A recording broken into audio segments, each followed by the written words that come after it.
یہ دیکھیں ابھی میں نے ایک حدیث آپ کے سامنے کیا بیان کی کہ بھئی جس نے کسی بے لباس کو لباس پہنا دیا اللہ اسے جنت کا جوڑا پہنائیں گے، جس نے کسی بھوکے کو کھانا کھلا دیا اللہ اسے کیا کریں گے بھئی جنت کے پھل کھلائیں گے، جس نے کسی پیاسے کو پانی پلا دیا اللہ تعالیٰ اسے رحیق مختوم پلائیں گے۔ ٹھیک، یہ بات سمجھ میں آ گئی؟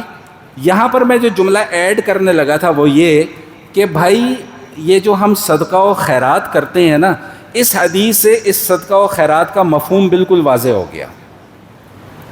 ہمارے ذہنوں کے اندر کھابے کھانے والے مولویوں نے ایک بات گھسا دی کہ بھائی کالا بکرا لے کر آؤ گے تو تمہارا صدقہ صدقہ ہوگا، کالی مرغی لے کر آؤ گے تو تمہارا صدقہ صدقہ سمجھا جائے گا۔ وہ اصل مسئلہ وہاں پر صدقے کا نہیں ہوتا، اصل مسئلہ وہاں پر پیٹ کا ہوتا ہے کہ مولوی صاحب نے اپنا پیٹ بھرنا ہے، عوام کو لگا دیا اس راستے پر بھئی کالا بکرا لے کر آؤ، کالی مرغی لے کے آؤ۔ حالانکہ صدقے کا مطلب یہ ہے کہ بھئی جس سے کسی ضرورت مند کی ضرورت کیا ہو جائے، بھئی سب بولیں پوری ہو جائے۔ ایک آدمی ہے وہ بیچارہ بیمار ہے، اسے دوا کی ضرورت ہے، آپ اسے جا کے کالا بکرا پکڑا دیں، کوئی فائدہ ہوگا اسے؟ نہیں، وہ تو اس وقت ایمرجنسی میں اسے دوا کی ضرورت ہے۔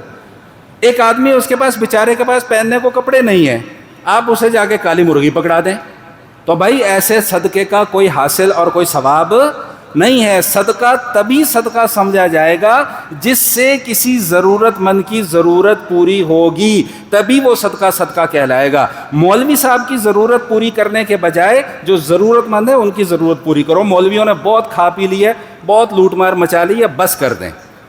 آپ لوگ بہت لٹ چکے ہیں ان کے ہاتھوں، اب مزید لٹنے سے اپنے آپ کو بچا لیں۔ بہت الو بن چکے ہیں، بہت بے وقوف بن چکے ہیں، مزید اب گنجائش نہیں ہے بے وقوف بننے کی۔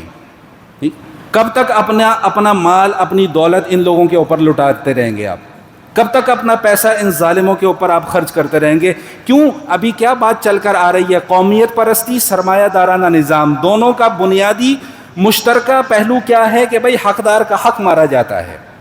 بھئی ہوتے ہیں مولوی ضرورت مند بھی ہوتے ہیں، سفید پوش بھی ہوتے ہیں جو اپنی ضرورت کسی کو بیان نہیں کرتے۔ ہاں، اگر آپ نے اپنی مرضی سے کچھ کرنا ہے، آپ ان کے حالات سے واقف ہیں تو ضرور ان کے ساتھ تعاون کریں، ضرور ان کی مدد کریں، لیکن ان کی جیبیں بھر بھر کے ان کو اپنے سر پہ نہ بٹھائیں۔ ہمارے معاشرے کے اندر جو بہت ساری خرابیاں رائج ہیں نا، ان میں سے ایک یہ بھی خرابی ہے، اور میں بڑی معذرت کے ساتھ محسوس نہ کیجیے گا، میری باتیں ہوتی ایسی ہیں اونٹ پٹانگ قسم کی، میں تو اپنے مولوی دوستوں میں بھی بیٹھ کر یہی باتیں کرتا ہوں، انہوں نے میرے سے تعلق ہی سب نے ختم کر لیا ہوا ہے۔ وہ کہتے ہیں پتہ نہیں کیا ہو جائے بندہ۔ مجھے ایک لطیفہ یاد آ گیا، اجازت ہے سنا دوں ذرا، طبیعت میں خوش طبی تھوڑی سی پیدا ہو جائے۔ ایک دفعہ کسی صاحب سے ایک واسطہ پڑ گیا، ملاقات ہو گئی، تعارف ہوا، میں ان کو جانتا نہیں تھا، وہ مجھے نہیں جانتے تھے، لیکن ایک سفر میں ان کے ساتھ دوستی ہو گئی، سفر میں ان کے ساتھ گپ شپ ہوئی، کافی لمبا سفر تھا۔ تو سفر جب ختم ہوا، بڑا آگے تک بات چلی گئی، تو وہ جب اترنے لگے اور الیک سلیک ہوئی تو کہتے مولوی صاحب برا نہ منانا، ایک بات آپ کو کہوں؟ میں نے کہا بھائی وہ کہتے آپ کے اندر نا مولویوں والی کوئی کوالٹی نہیں پائی جاتی۔ میں نے کہا جی اللہ کا شکر ہے الحمدللہ کہ وہ والے مولویوں والی کوئی کوالٹی میرے اندر نہیں پائی جاتی جو ہر وقت بس روتے پیٹتے رہے، مر گئے جی، کھپ گئے جی، روٹی کھلا دو جی، پانی پیا دو جی، کپڑے دھوا دو جی، ہیں جی، عمرہ کرا دیو جی، حج کرا دیو جی، اے کرا دیو جی، گڈی لے دیو جی، موٹر سائیکل لے دیو جی، سائیکل لے دیو جی۔ تو بھائی اللہ ایسی چیزوں سے بچا کے رکھے۔ بہرحال بات بہت دور نکل گئی۔ بات کہاں سے چلی تھی؟ بھائی صدقہ۔ صدقہ کیا ہے بھائی؟ کسی ضرورت مند کی کیا بھائی ضرورت کو پورا کر دینا۔